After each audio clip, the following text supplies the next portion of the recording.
welcome to the Vlogging Pod. Today we are joined by Adam Stark, author of The World's Worst Murder Detective.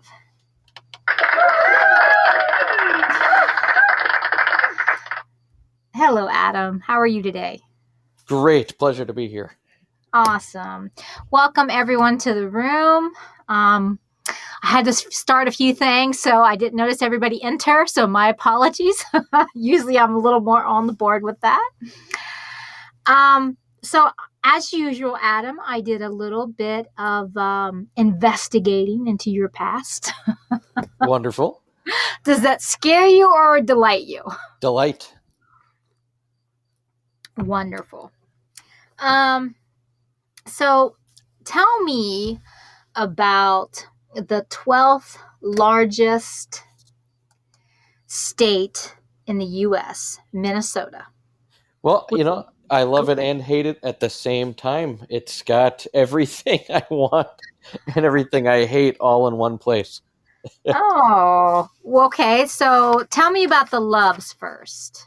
Well, me personally, I do love all the seasons. I can find ways to have fun in any season. Some people absolutely hate that, but man, is it a lot of labor at the same time. Like you got to ice your cars all the time, get the ice off, stuff like that.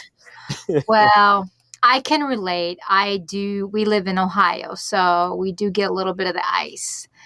So I can relate. Okay, so tell me, is that just one of the hates the whole winter, or just the maintenance stuff? But I do like to have fun in the winter. I mean, I'll go sledding and do all sorts of stuff I probably shouldn't do at my age, but do anyway.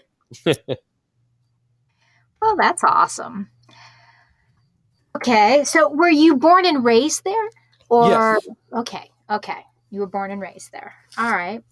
Okay, so like I said, I did a little bit of research and I realized you were married in September of 2013. Correct. And Yes. I can't talk. 3 short years later, you published Going Live in 3, 2, what? Yes. Explain to me explain to me as if I'm totally ignorant, okay? As if I've never wrote a book in my life. Explain to me the support of family as a writer. Well, I'll tell you the sad part about this is it was really my grandmother, and she passed on. So Okay. she absolutely loved books. She's read more books than anybody I have ever met in my life. It got to the point where she would like fold a page in the book at the library so we know that she read it. And there was a point in time when we couldn't find one that she hadn't read. In your own So personal library or yes. No, I mean at the public library at our city. Like when we go to, because she likes either romance stuff, which I don't care for, or mystery stuff, which I love. And at one point we were just, it took us forever to find something she hadn't read. So it was like, that was the best support because it was really cool to hear from her, someone who's read so much in her lifetime. So it was like the most honest, critical possible help I could have gotten. Oh, nice. So your grandmother, she's still with us? No, she unfortunately passed on. I'm very sorry to hear about that. So Sure. your grandmother was your real supporter. How did the rest of the family perceive you as a writer? I mean, after all this time doing other things and all of a sudden you're switching it up. I mean, was it a total sticker shock? Were they like, oh man, you can't do that? Or were they like, oh yeah, you go for it. You have the skill set. Well, I think the thing is they get lost in the the public library of things I've done because I probably make like, I don't know, 4 to 5 whole songs a year and just random skits and stuff. And then if I have a book, it's like once every 2 years. So it's very easy to get lost that, oh yeah, he did make a book last year. It's kind of, it happened like that, I would say. Right. Okay, so you say it takes you 2 years to write a book. So do you do novels or are they more novellas and you just take your time to Do you research and nurture, or which is that? So I wanted to make each book entirely a different experience, with the exception of the World's Worst Murder Detective series. I did not plan on making a sequel, but something hit me and I went with my instincts and said, yeah, I got to make a sequel on that one. Okay. Okay. So, no matter your support or struggles that you have published, you went ahead and pushed yourself to publish 6 books from 2016 to 2019. Do I have that right? Yes, correct. Okay. Okay. Which would you say that stands out more for you as a writer? Oh, definitely the comedy books, these ones, because you can see most of myself in the character, the main character, Powen. Okay, so that is your detective series that you're saying is a comedy? Yes. Okay. All right. Okay. And I should say too, I always forget that I did my first book in 2016 because I started writing it in 2015. It took me a year, which is the longest it ever took me. And so I always think in my head it was 2015, but it wasn't. Yeah, that was going live in 3, 2, what? Yes. Um, just because you mentioned it, this wasn't where I was going, but I always like to let the interview take us wherever we're going to go. And since you mentioned it, this is Jack. Now, I'm going to mispronounce the last name. Racine. Racine Anchorage has a master degree on his wall collecting dust. He lives alone in the middle of nowhere. He hosts a radio podcast. What?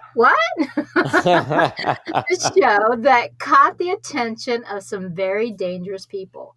However, a very unlikely person comes to help and tells Jack the cold, hard truth. The investigating Jack was doing is a very serious threat to everyone. Tell us a little bit more about that. Yes. So I have the advantage of I have read so many books in my life, too many, and I've Mhm. seen way too many movies, more than I ever should, to be honest. And so, having seen all of these, I was like, you know what? If I'm going to make a book, because this is my first one, granted, I said, I'm going to make it and it's not going to remind you of anything else for that reason alone, because I've seen it all. So, I didn't want it to remind you of, oh, this reminds me of the twist from this book or this movie or whatever. No, I wanted to make sure to get it right. And so, I worked really hard on making action sequences that are very detailed, but they won't remind you of all the boring ones you get all the time from other movies that sometimes it's like monotonous and you're just used to it. It's like not even new anymore, when you see the new blockbuster movie of the year or whatever. And so I worked really hard on making them very original, but I also worked really hard on making this as suspenseful as I possibly could. Good. Um, if you go back and you watch this video, I cringe a little bit. That's not because of you. there's there's some thunder going on, and I don't know if you can hear it, but it's really loud. You probably, well, since you didn't react, so you probably didn't hear it.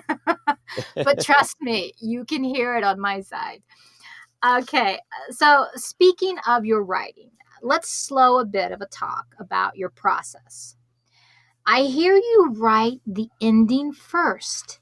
I mean, Yes. how does that work for you? I was like, what? He does what? Yes, it is a funny coincidence. That's how I write most of my songs too. See, my second book, I wasn't even planning on making a second book. I was just going to make my one book and just to say I did it and be proud of it and then shut up about it. But literally, I was working one night and I thought, whoa, I was like, this ending I just thought of, this is a good ending. I was like, I need to make another book now and write a story about it. So you just kind of work backwards. I mean, Yes. I that astounds me. That astounds me. Um, Okay, so tell me about like, I mean, okay, so you write the ending out. Do you use a storyboard? Do you put the ending in the center and then just kind of focus around that? Well, so what I do is I take my digital notepad on my phone, whatever phone I have at the time anyway, and I will literally write down just briefly every idea I have that I do not want to forget to put somewhere in the book. And the ending is always going to be on the bottom because it's like where I start, and then I Right. just indent, go upward, and etc. I used to do a storyboard way back when I first started with my very first series. And somehow, somewhere along the line, it kind of just got discarded. I think I might still have it around here somewhere. It was just like a white cardboard, and I had all the post-it notes everywhere. So that's why I specifically asked, because I wanted to know how that worked for you. If like made it easier to focus and go into the ending better, or what? You know what I mean? Like, Yeah, I always feel like the ending to me is if the ending is bad, then it puts a downer on the movie. It's like automatically the movie could be great, but then it's going to get a B if the ending sucks. And I always strive for those really amazing Alfred Hitchcock type of endings. I always try and just make it an astounding experience right at the end, especially. right. I can see that. I mean, if it has a bad ending, I'm going to be like, oh, that just sucked. But when I'm reading a book, if it doesn't have enough in the beginning to pull me in, it just loses my interest right at the beginning. Do you know what I mean? That's If it true. so it depends, but everyone's different. Some people like everything set up and slowly moving along in the story. I prefer a lot of action to grab me and pull me in, and you're like, "What the beep beep just happened?" Yes, for sure. So I found a quote from you in 2016. Do you mind if I repeat it? Oh, absolutely. By all means. Okay. I go for something that cannot be explained. Now, this was referring to your cover work. Does this still hold true, or has the years changed this opinion? So I one thing I've always lived by when it comes to good movies and books, not even just saying my own, but I always say usually, not always, but usually if it takes you more than one sentence to describe how good it is and to explain the story and the plot, the motifs, etc., it's probably amazing. And so I like to give people that depth of you've really got to think and read between the lines here when it comes to something Adam Stark is putting out. Okay, so with that in mind, tell me what we're seeing on this cover on the world's worst murder detective. Oh, okay. So, yeah, coincidentally, this would be the most simplistic cover of all of Okay. mine. But it's just to show you right away, you're getting into something funky when you got. I always Photoshop myself in every cover of my book. That's a given. But I also put in this one very specifically ear with a line through it. So he's got a hearing problem. And then a brain with a line through it. So he's not the smartest. And then, of course, you got the mug shot that shows you, okay, there's a lot to tell here. Well, that is different. I mean, have you found that making your covers unique like this brings more of an interest to your book?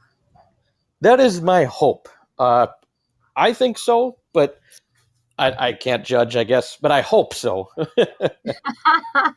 Well, that's all we really can do, right? Right. Um, let's see. Okay, I noticed something else.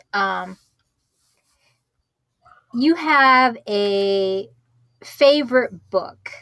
Well, you had a list of them, but one that I was most curious about was 1984. Can you Yes. elaborate to me why that is your favorite?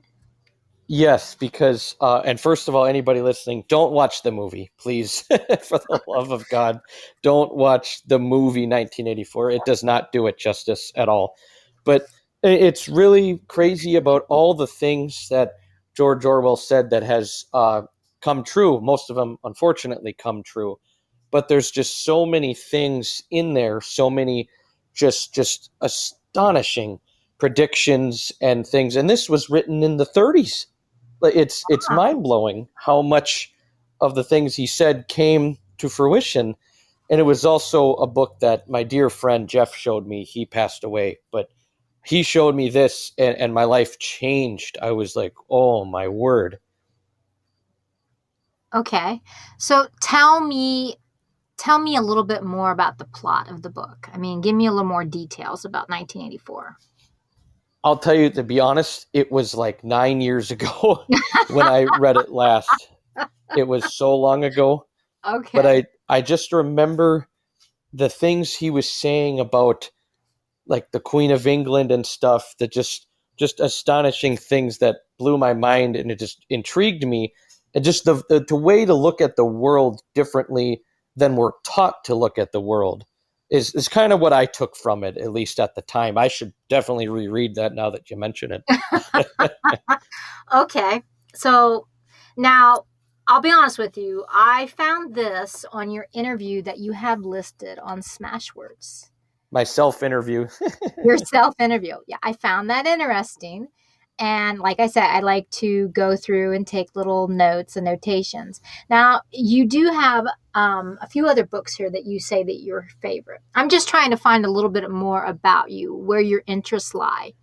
So you have Give a Boy a Gun, Hmm. Silence of the Lambs, Tupac's Journal, 1984, of course, and Brave New World. Now, if you had to pick only just one of those books, which would be your favorite? I'm gonna have to go with "Give a Boy a Gun" by Todd Stracer. I might be saying Okay. his name wrong, but just for nostalgic reasons, I read that in junior high, and I Uh-huh. make a point to read it once every few years. But it made me like reading. No other book really made me care about reading until that one. Okay. And why is that? I thought it was kind of cool how what he did was he took a very tragic situation, albeit, but he took that and he decided to put every character getting their own perspective. And I just thought it was really, but not in like a bad way, not like a convoluted, like I'm lost kind of way, but in like a way I Right. could totally understand. Right. Okay. I can understand that. Okay. So, with all the paths you've traveled with your passions as a writer, and tell me the other few that you got listed, the few other career paths that you chose that kind of linger with the rhymes and the words. Oh, yes, being an MC. Uh huh. Yes, that is first and foremost my main talent. That will always be my best personal talent, and I've done that for over a decade. So that's kind of that'll always be the number one thing about me. Okay. Well, want me just to say how I started or anything, or A little bit. I wanted a little bit more detail about that. sure, yeah. Well, basically, I've always been a fan of old school and some underground hip hop. I hate mainstream rap, and I hate everybody after the year 2000. Hmm. And but basically, I was such a fan. I said, "Man, I want to be one." But everybody says that, and so I said to myself, even at a young age, if I can't do it well, then I'll just quit, and then I'll just continue being an audience member and listen. Right. But when I started really writing down rhymes, really working on learning figurative language and how to do things like write paradoxes, illusions, entendres, metaphors, and all sorts of things, I said, whoa, okay, I'm doing great. And then I decided that's going to keep being my thing. And then it developed into also being a freestyle MC, which is the art of impromptu, off the top performing, where you just keep a rap going. And a lot of people say they do that, but I say here's the difference: anybody can rhyme, anybody, but it takes a master to actually rap. Okay, so an MC. I mean, you're playing.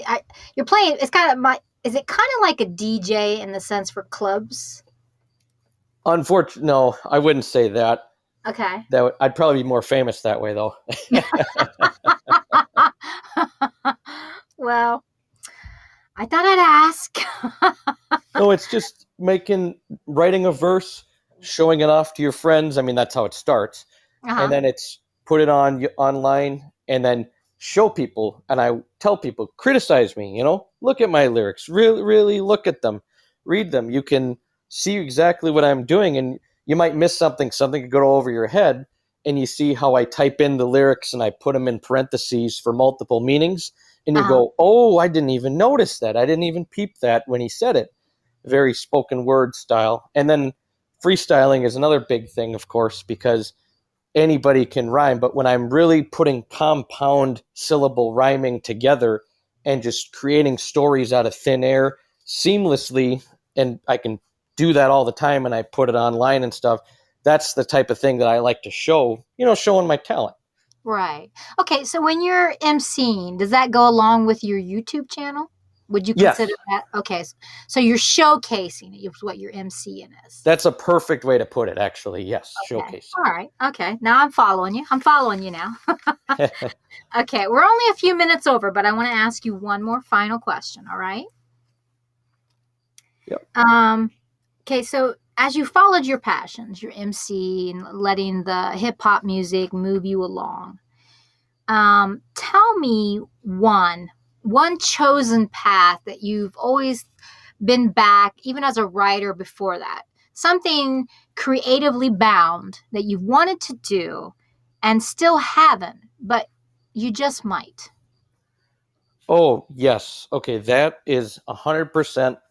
And I'm a perfectionist, so I don't know when this will ever happen. But 100%, I plan on making this book series, the World's Worst Murder Detective series, into an actual full blown film, Oh, okay.